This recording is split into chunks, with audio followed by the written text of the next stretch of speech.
Hello दोस्तों, स्वागत है आपका मेरे चैनल एनालिसिस बाय निखिल में। तो आज बहुत दिनों बाद मैं आपके लिए एक वीडियो लेके आ रहा हूँ जिसमें हम एक कंपनी का फंडामेंटल एनालिसिस करेंगे। तो वीडियो स्टार्ट करने से पहले आपसे रिक्वेस्ट है कि प्लीज़ आप चैनल को सब्सक्राइब कर दो और बेल आइकन का बटन भी दबा दो ताकि फ्यूचर में जो भी वीडियोज़ आए आपको डायरेक्ट नोटिफिकेशन उसकी मिल जाए। जैसा कि आप कंपनी का नाम देख सकते हो, सैक्सॉफ्ट लिमिटेड है जिसका हम फंडामेंटल एनालिसिस करेंगे आज। ये एक आईटी कंपनी है, स्मॉल कैप कंपनी है। तो पूरी डिटेल्स में इस कंपनी के बारे में जानेंगे, तो बने रहिएगा वीडियो में। तो इस वीडियो में हम कंपनी के हिस्ट्री के बारे में जानेंगे, कंपनी क्या करती है उसके बारे में जानेंगे, मैनेजमेंट के बारे में जानेंगे, शेयर होल्डिंग के बारे में जानेंगे, कॉर्पोरेट एक्शंस, और ये सारी चीज़ें हम एक एक करके इस वीडियो में डिस्कस करेंगे। तो हमारा पहला पॉइंट है कंपनी के हिस्ट्री के बारे में। तो चलिए कंपनी के हिस्ट्री के बारे में जानते हैं। तो आप पढ़ोगे तो आप देखोगे incorporated in November 24 1999, Saksoft limited is a global IT services and consultancy company.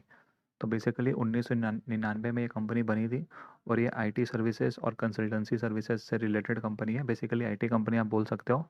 There expertise lies in providing technology solutions business problems for business problems based on three key competencies: information management, web development and business application testing. तो इन सारी चीज़ों में ये company basically आप बोल सकते हो IT company है जो कि दूसरे कंपनीज को अपनी सर्विस देती है आईटी रिलेटेड। आगे आप पढ़ोगे तो इनके जो पार्टनर्स रहे हैं, ये फॉर्चून 100 कंपनीज जो है वर्ल्ड में, ये इनके पार्टनर्स रह चुके हैं, जैसे कि SAP, Microsoft, Oracle, IBM, Informatica, Atos, Origin. तो ये सब इनके पार्टनर्स रह चुके हैं। और इनका जो सर्विसेज है बेसिकली, जो ब्रीफ पे है, जो कि एक समरी में मैं बताऊं तो ये इनका सर्विसेज होगा: business intelligence applications, data warehousing, data integration, application migration and solution frameworks, और भी काफ़ी सारे सर्विसेज हैं जो कि हम आगे वीडियो में डिटेल में समझेंगे। तो अब हमारे सेकंड पॉइंट पे आ जाते हैं, जो इसमें कि हम कंपनी के सर्विसेज के बारे में डिस्कस करेंगे कि कंपनी क्या करती है बेसिकली। तो बेसिकली इनका दो डोमेन्स है, एक है डिजिटल सोल्यूशन और एक है अदर सर्विसेज। दोनों ही डोमेन्स में चार चार सब डिविजन्स है। इनका जो पहला सब डिवीज़न है डिजिटल सॉल्यूशंस, उसके अंदर में चार सब डिविजन्स है, जिसमें पहला आता है एंटरप्राइज एप्लीकेशंस। तो बेसिकली एंटरप्राइज एप्लीकेशंस में ये एप्लीकेशन डेवलपमेंट, जो दूसरे कंपनीज को जो एप्लीकेशंस चाहिए होते हैं उन तरीके के सर्विसेज ये कंपनी देती है, जिसमें वेब टेक्नोलॉजीज़, वेब रिलेटेड जो कि आपके एप्लीकेशंस होते हैं, कंटेंट मैनेजमेंट सिस्टम्स होते हैं, by product implementation, mobility solutions, basically Android, iOS में जो एप्लीकेशंस लगते हैं वो सब। उसके अलावा कोलाबोरेशन और ओमनी चैनल सॉल्यूशंस। तो इस तरह के एप्लीकेशन डेवलपमेंट का ये काम करती है एंटरप्राइज, दूसरे एंटरप्राइजेस के लिए। उसके अलावा सेकंड नंबर आप देखोगे तो ऑगमेंटेड एनालिटिक्स, बेसिकली एनालिटिक्स का काम करती है, जिसमें कि आर्टिफिशियल इंटेलिजेंस आपकी हो गई। उसके अलावा कॉग्निटिव इंफॉर्मेशंस, हाइपर पर्सनलाइजेशन, इस तरह के एनालिटिक्स का काम करती है कंपनी। उसके बाद आपका तीसरा जो सब डिवीज़न है इंटेलिजेंट ऑटोमेशन। तो बेसिकली ऑटोमेशन रिलेटेड जो काम होती है, बेसिकली कंपनी जैसे कोई भी प्रोसेस होता है किसी कंपनी में, तो उसको अगर उसको ऑटोमेट करना है तो ये सैक्सऑफ्ट के पास जाएगी और ये उनको ऑटोमेट करने का सॉल्यूशंस देते हैं। तो इनमें इनका आ जाता है robotics, process automation, data analytics, internet of things, machine learning and AI, test automation. तो इस तरह के सर्विसेज ये कंपनी देती है ऑटोमेशन रिलेटेड डिवीजन में। उसके अलावा ये क्लाउड बेस्ड सर्विसेज भी देती है, एंटरप्राइज क्लाउड, जिसमें cloud based work place technology, जो कि क्लाउड में बेसिकली ये अपने एप्लीकेशंस को शेयर करती होगी। उसके अलावा cloud enabled and migrations, coding and deployment pipelines. तो बेसिकली ये क्लाउड रिलेटेड सर्विसेज जो हो गई ये कंपनी देती है दूसरे कंपनीज को। उसके बाद हम डिस्कस करेंगे अदर सर्विसेज के बारे में। अगेन इसमें भी चार सब डिविजन्स हैं जो मैंने आपको शुरू में बताया था। तो इसमें ये एप्लीकेशन रिलेटेड सर्विसेज जो होती है ये वो प्रोवाइड करती है, जिसमें functional development, non functional development, legacy modernisations. तो इस तरह के सर्विसेज ये कंपनी देती है एप्लीकेशन रिलेटेड। इसको आप वीडियो पॉज करके डिटेल में भी पढ़ सकते हो, इसके सब डिविजन्स भी मैंने लिखे हैं अंदर में, तो उसको पढ़ के भी आप आइडिया ले सकते हो। उसके अलावा दूसरा सब डिवीज़न इसका होगा मैनेज सर्विसेज, जहाँ पर ये application support, infrastructure support, managed analytics, product development और एक्सटेंडेड सॉफ्टवेयर डिलीवरी सेंटर्स, इस तरह की सर्विसेज भी ये देती है। उसके अलावा जो इसका तीसरा सब डिविजन्स है वो है टेस्टिंग एंड क्यूए। तो इसमें ये quality assurance, automation solutions, transformation solutions, इस तरह की सर्विसेज देती है कंपनीज। और इसका जो आखिरी सब डिवीज़न है कोर डेटा सर्विसेज, इसमें data integration, data management, data visualisation, cloud enablement, इस तरह की सर्विसेज ये देती है। तो बेसिकली पूरे आईटी डोमेन में है, चाहे वो मशीन लर्निंग हो गई, चाहे वो आईटी रिलेटेड हो गई, चाहे वो एआई रिलेटेड हो गई, डेटा एनालिटिक्स वाली सर्विसेज हो गई, एंटरप्राइज के लिए एप्लीकेशन डेवलपमेंट हो गई, या फिर उसको मेंटेनेंस का काम हो गया। ये हर तरह की A to Z सर्विसेज ये कंपनी देती है आईटी रिलेटेड।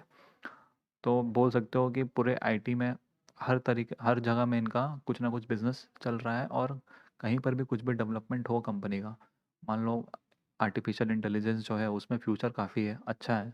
तो हर एक सेगमेंट में कंपनी काम कर रही है आईटी में भी।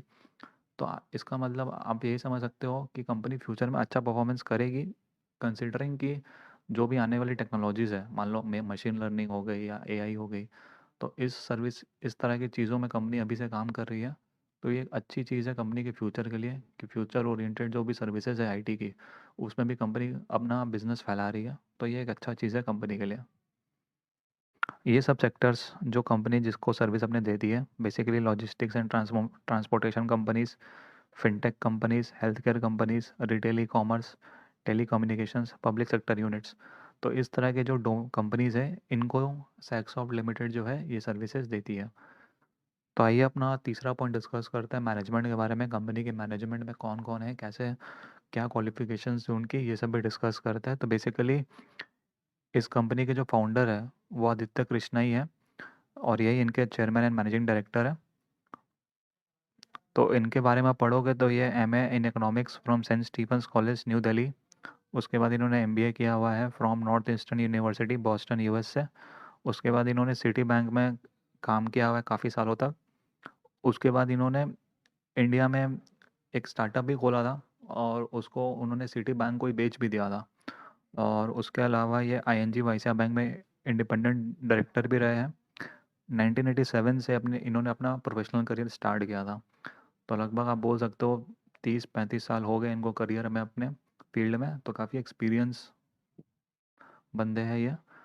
और उसके अलावा कनिका कृष्णा है, जो कि नॉन एग्जीक्यूटिव डायरेक्टर है कंपनी की।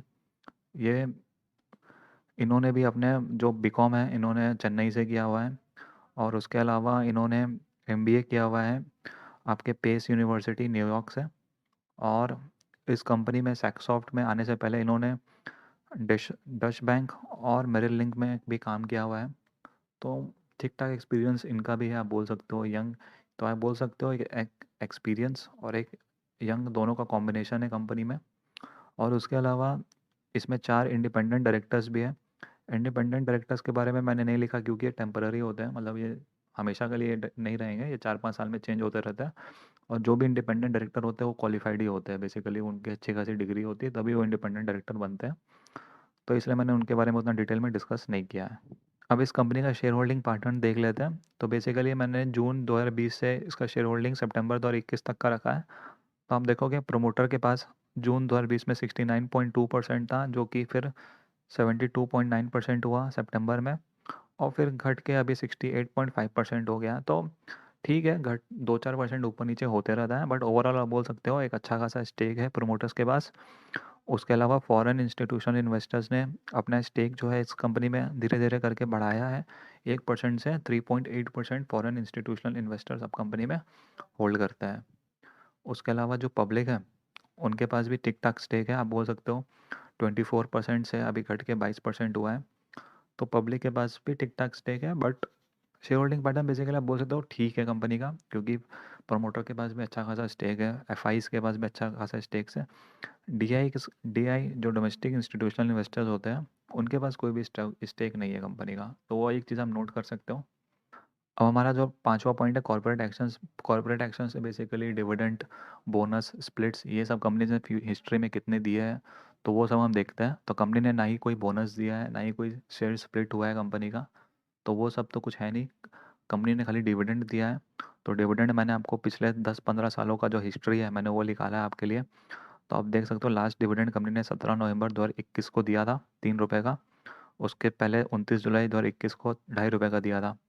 और मतलब 2-3 2.5 रुपये ऐसे कंपनी डिविडेंड देते रहती है साल में 1-2 बार करके। लगभग साल में 2 बार देती है, आप बोल सकते हो। तो इस साल कंपनी ने लगभग ₹5.5 का डिविडेंड दिया है। आप देख सकते हो, मैंने समरी लिखा है, Saksoft limited has declared 20 dividends since July 2006। तो इस साल कंपनी ने ₹5.5 का डिविडेंड दिया है और कंपनी का प्राइस है अभी 1,034 रुपये, जिस उसके हिसाब से लगभग 0.5% का डिविडेंड यील्ड निकल के आता है। तो बहुत ज़्यादा डिविडेंड यील्ड नहीं है कंपनी का, बहुत ज़्यादा डिविडेंड आप एक्सपेक्ट मत करना अगर आप इसमें इन्वेस्टेड हो। 0.5% का लगभग ऑन एन एवरेज आपको डिविडेंड मिलेगा हर साल। उसके बाद कंपनी के हम सब्सिडरीज़ देख लेते हैं। तो बेसिकली आईटी कंपनीज़ का बहुत बड़ा एक एसेट होता है सब्सिडरीज़, क्योंकि ये डिफरेंट कंपनीज़ को एक्वायर करते रहती है अलग अलग विदेश कंट्रीज़ में, अलग अलग सेक्टर्स में। तो आईटी कंपनी का एक काफ़ी बड़ा चंक ऑफ एसेट जो होता है वो इनके सब्सिडरी कंपनीज ही होती है। तो इसके सब्सिडरीज जो है वो हम डिस्कस कर लेते हैं। तो आप देखोगे इसके सब्सिडरीज जो है वो है सैक्सॉफ्ट आईएनसी यूएसए, बेसिकली ये इसी की कंपनी है जो यूएस में इन लोगों ने सेटअप किया है। उसके अलावा सिंगापुर में इनकी एक कंपनी है। उसके अलावा यूके में भी सैक्सॉफ्ट की एक अपनी कंपनी है। उसके अलावा इन्होंने जो एक्वायर किया है वो है electronic data professionals INC US में। ये 2013 में इन्होंने खरीदा था और ये आपका business intelligence and information management company है। ये यूएस बेस्ड कंपनी है। उसके अलावा इन्होंने पियाची सॉल्यूशंस आईएनसी खरीदा था, जो कि 2018 में इन्होंने खरीदा है, जो कि हेल्थ केयर प्रोडक्ट इंजीनियरिंग और आउटसोर्स प्रोडक्ट डेवलपमेंट कंपनी है। तो हेल्थ केयर सेक्टर में ये कंपनी काम करती है, पियाची सॉल्यूशंस। उसके अलावा इन्होंने अक्यूमा सॉल्यूशंस लिमिटेड यूके में इनको खरीदा था 2006 में। और ये आपका information management solutions have unrivalled expertise in business intelligence information management. तो सब आईटी रिलेटेड ही कंपनीज़ हैं। उसके अलावा इन्होंने 360 Logica testing services private limited, Noida based company है ये, इसको खरीदा था। इसमें 51% स्टेक है इनका, 2018 में खरीदा है। और ये software testing services and quality assurance services basically ये देती है। उसके अलावा इनका 360 लॉजिका टेस्टिंग सर्विसेज सेम जो है ये यूके में भी है, सिंगापुर में भी है, सॉरी। तो सिंगापुर वाले में भी अगेन 51% स्टेक उसमें भी इसका आ गया। उसके अलावा इनका dream orbit Softech private limited, again ये इंडिया में बैंगलोर में है। इनमें इन्होंने 60% स्टेक खरीदा था 2016 में। और ये आपका innovation driven product development engineering company है that provides engineers platform independent cloud enabled solutions in IoT mobile and RPA. तो ये सारे सब्सिडरीज है। उसके अलावा इनके ड्रीम ऑर्बिट का यूएस में भी एक कंपनी है और सैक्सॉफ्ट आयरलैंड आयरलैंड में भी इनका एक सब्सिडरी है। तो बेसिकली ये सारे इनके सब्सिडरीज कंपनीज हो गए। बहुत ज़्यादा इंप्रेसिव आप नहीं बोल सकते हो, हाँ कंपनीज है ठीक ठाक ये सब, बट बहुत ज़्यादा इंप्रेसिव भी नहीं है, क्योंकि आईटी कंपनीज में आप सोचते हो कि काफ़ी सारे मतलब लिस्ट होगी, लंबी चौड़ी लिस्ट होगी सब्सिडरीज की। तो वैसा कुछ नहीं है, बट ठीक है, कंपनी में इन सब कंपनीज में पोटेंशियल है, तो उस हिसाब से आप इनको एवरेज बोल सकते हो। अब हम हमारे 7वें पॉइंट में आ जाते हैं, फाइनेंशियल एनालिसिस में। बेसिकली इस पार्ट में हम इसके फाइनेंस के बारे में देखेंगे, फाइनेंशियल्स के समझेंगे कैसी कंपनीज की बैलेंस शीट पीएल वगैरह है, तो वो सब डिस्कस करेंगे इस वाले पार्ट में। तो पहले मैंने इनका कंसोलिडेटेड बैलेंस शीट यहाँ पर प्रेजेंट किया है। पिछले 5 सालों का जो बैलेंस शीट कंपनी की आई है वो मैंने यहाँ पर रखा है मार्च 2017 से मार्च 2021 तक की। 22 की अभी आई नहीं, 22 की तो अभी मार्च के बाद आएगी। तो इसमें हम बैलेंस शीट कंपनी का देखेंगे। तो आप देखोगे इसका इक्विटी शेयर कैपिटल, ये फिगर्स इन करोड़ है, सारी की सारी फिगर्स इन करोड़ है। तो इसमें आप देखोगे इनका इक्विटी शेयर कैपिटल 10 करोड़ था मार्च 2017 में, जो कि अभी घट के 9.96 करोड़ हो गया है। उसके अलावा इसका जो रिजर्व देखोगे तो 114 करोड़ था, जो कि अभी बढ़कर 250 करोड़ के आसपास आ गया है। तो काफ़ी अच्छा आप बोल सकते हो रिजर्व्स कंपनी की बढ़ी है पिछले 5 सालों में। नेटवर्थ जो है अगेन 125 करोड़ से 260 करोड़ के आसपास आ गया है। उसके अलावा लोन्स आप देखोगे तो कंपनी के लोन्स ज़्यादा कुछ हो है नहीं, सिक्योर्ड लोन्स 20 करोड़ रुपए का है और अनसिक्योर्ड लोन 0 रुपए का है। उसके अलावा बाकी कुछ और है नहीं ज़्यादा कुछ लाइबिलिटी साइड में। उसके बाद आप देखोगे इनका जो नेट ब्लॉक ऑफ एसेट्स है 127 करोड़ से बढ़कर 160 करोड़ हो गया है। बेसिकली आईटी कंपनीज में एक चीज़ है कि एसेट्स ज़्यादा इनका नहीं होता, फिजिकल एसेट्स, इनके जो एम्प्लॉयज़ होते हैं वही इनके एसेट्स होते हैं। तो एसेट्स बहुत ज़्यादा आपको इसमें नहीं दिखेगा। उसके अलावा इनके इन्वेस्टमेंट्स देखोगे 10 करोड़ रुपए का, डेटर 64 करोड़ का, जो कि पिछले 5 साल में 50 करोड़ से बढ़कर 64 करोड़ ही हुआ है, जो कि सही है। मतलब कि डेटर्स इनके ज़्यादा बुक्स में नहीं है, मतलब कि कैश जो है इनका टर्नओवर, डेटर्स टर्नओवर जो है वो काफ़ी शॉर्ट है। तो मतलब जो भी कंपनी सर्विसेज देती है उसका पैसा इनको काफ़ी जल्दी मिल जाता है बेसिकली। उसके अलावा इसमें कैश देखोगे तो 22 करोड़ से बढ़कर ये 90 करोड़ हो गया है पिछले 5 सालों में, जो कि सही है काफ़ी। 90 करोड़ का कैश है कंपनी में, जो कि अच्छा खासा अमाउंट है कंसिडरिंग कि इनका कोई डेट नहीं है ज़्यादा कुछ। उसके अलावा इनका करंट एसेट्स देखोगे तो 73 करोड़ से बढ़कर 154 करोड़ हो गया है। उसके अलावा और भी काफ़ी सारे ये चीज़ें हैं जो कि आप देख सकते हो। ये नेट करंट एसेट्स जो है basically current assets minus current liability जो होती है, वो इनका 45 करोड़ से बढ़कर 109 करोड़ हो गया है। तो कंपनी बैलेंस शीट में सही है, मतलब इनका एसेट्स, नेट करंट एसेट्स इनका पॉजिटिव में है, जो कि सही है। इनके लाइबिलिटीज़ ज़्यादा नहीं है, एसेट्स ज़्यादा है इनके। उनके उसके अलावा इनका जो कंटिंजेंट लाइबिलिटीज़ देखोगे, कंटिंजेंट लाइबिलिटी सॉरी, तो वो आपका 6 साढ़े 6 करोड़ के आसपास है। और बुक वैल्यू जो है, बुक वैल्यू आप देखोगे कंपनी का, तो वो आपका 119 रुपये था 5 साल पहले, जो बढ़कर अभी 260 रुपये हो गया, जो कि अगेन डबल से ज़्यादा हो गया इनका बुक वैल्यू। तो बैलेंस शीट में काफ़ी अच्छा ग्रोथ मिला है पिछले 5 सालों में इनको, जिस कारण इनका जो बुक वैल्यू पर शेयर है वो भी ठीक ठाक, मतलब डबल से भी ज़्यादा हो गया पिछले 5 सालों में। तो काफ़ी इंप्रेसिव बैलेंस शीट आप बोल सकते हो। डेट भी नहीं है कंपनी के पास ज़्यादा कुछ, कैश भी सही है कंपनी का, 90 करोड़ का कैश है। तो सही है मतलब इनका बैलेंस शीट। अब इसके बाद हम इनका प्रॉफिट एंड लॉस अकाउंट देखेंगे पिछले 5 सालों का।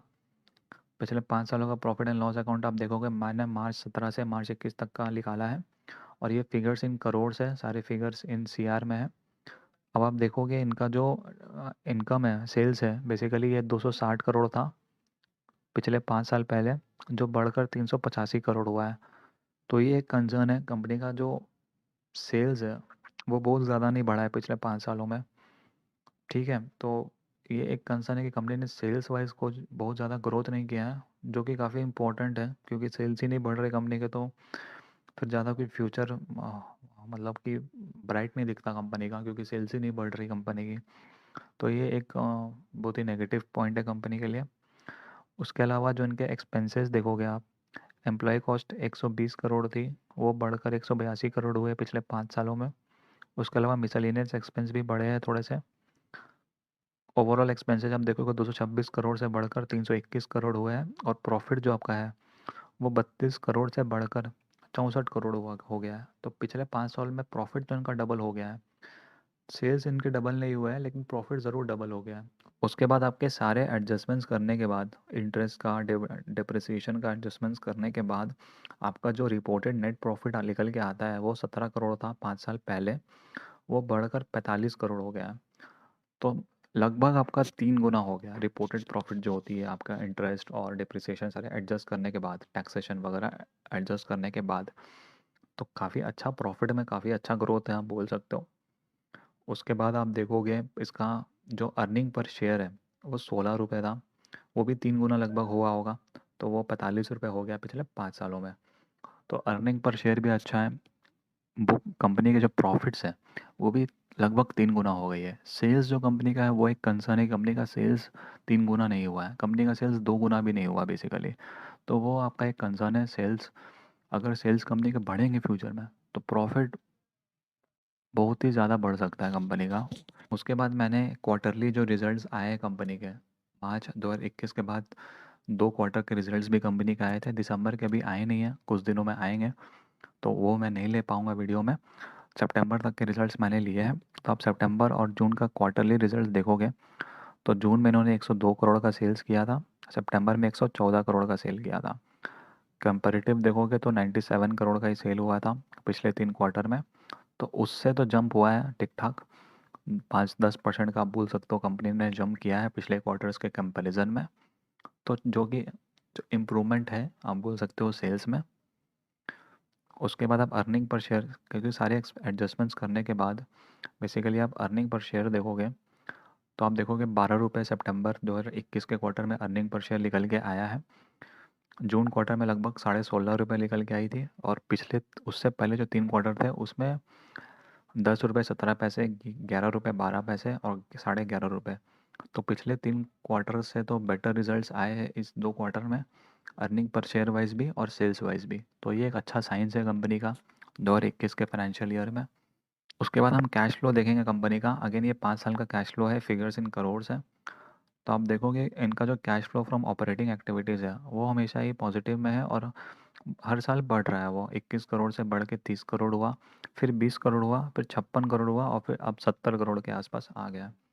तो कंपनी ऑपरेटिंग कैश फ्लो जो है, कंपनी अपने बिजनेस से कैश जनरेट कर रही है। इन्वेस्टिंग एक्टिविटीज़ है, उसमें कंपनी के नेगेटिव कैश फ्लो से तो बेसिकली कंपनीज इन्वेस्ट कर रही होगी किसी शेयर्स, किसी कंपनी में, इक्विटी वगैरह में।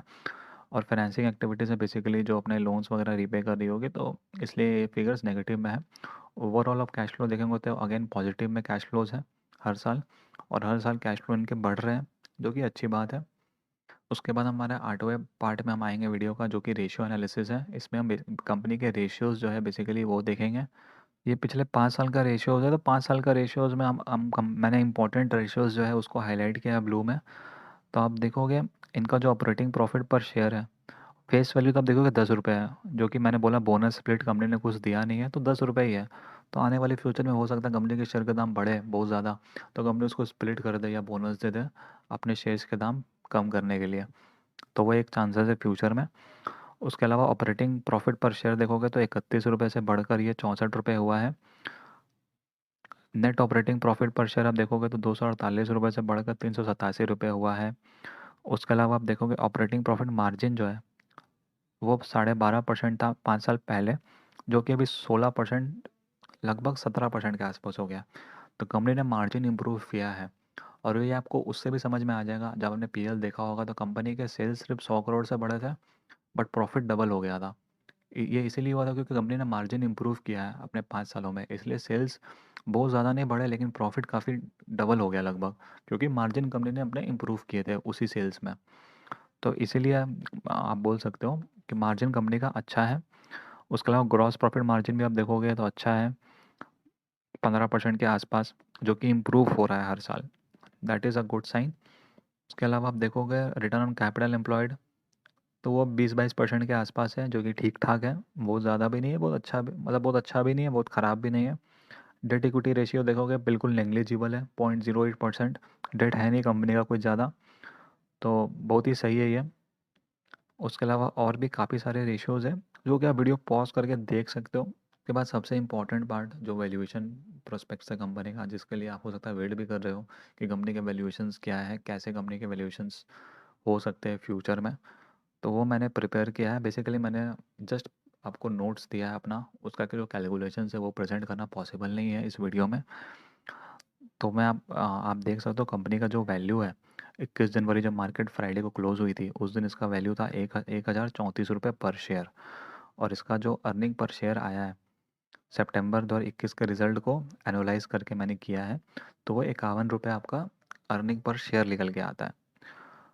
उसके हिसाब से आप देखोगे तो उसका पी रेशियो जो है वो 19.36 है, और आईटी कंपनी का जो सेक्टर का पी है वो है लगभग 55 का। तो कंपनी का पी मात्र 19 का है, प्राइस टू अर्निंग रेशियो। और इस इंडस्ट्री में अभी पी एवरेज पी है वो है 55 का। तो इंडस्ट्री के हिसाब से आप बोल सकते हो कंपनी काफ़ी अंडर वैल्यूड है अभी के टाइम पे।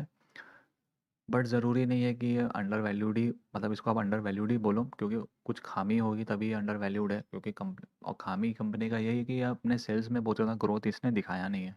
अगर ये सेल्स में अपने ग्रोथ दिखाती compare to other companies like TCS, Infosys, तो इसका भी पी 50-55 के आसपास चले जाता। बट वो अभी दिखा नहीं रही कंपनी, इसलिए इसका पी अभी मात्र 20 का है। उसके अलावा मैंने इसके 5 साल का अर्निंग पर शेयर का जो कंपाउंडेड एनुअल ग्रोथ रेट है वो निकाला था, तो वो आपका 23% निकल के आ रहा था।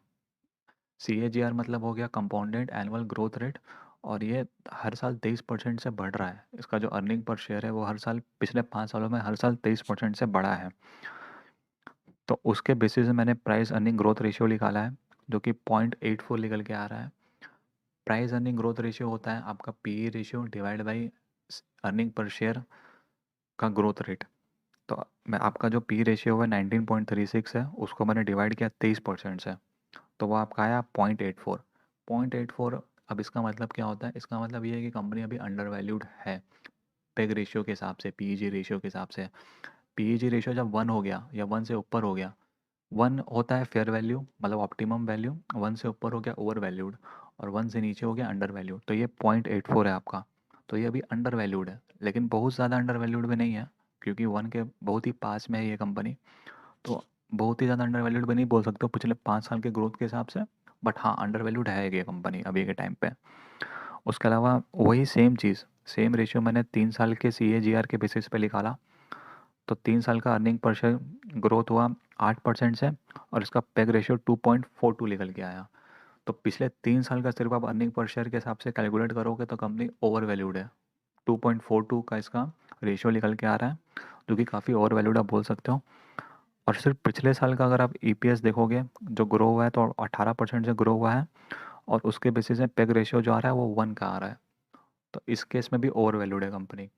लेकिन क्योंकि 5 साल का डेटा जो हमारे पास है, क्योंकि आप कोई भी कंपनी का एनालिसिस करते हो तो आपको थोड़ा सा लंबा डेटा देखना चाहिए, लंबे पीरियड का। तो हम इसमें 5 साल का डेटा ही देखेंगे, तो 5 साल के डेटा के हिसाब से कंपनी आपको ओवर अंडर वैल्यूड ही दिख रही है अभी भी। और कंसिडरिंग कि इसमें अगर अच्छा ग्रोथ आया सेल्स में, प्रॉफिट में, तो अंडर वैल्यूड वो फिर से हो जाएगी कंपनी अगर इसी रेट में रही तो।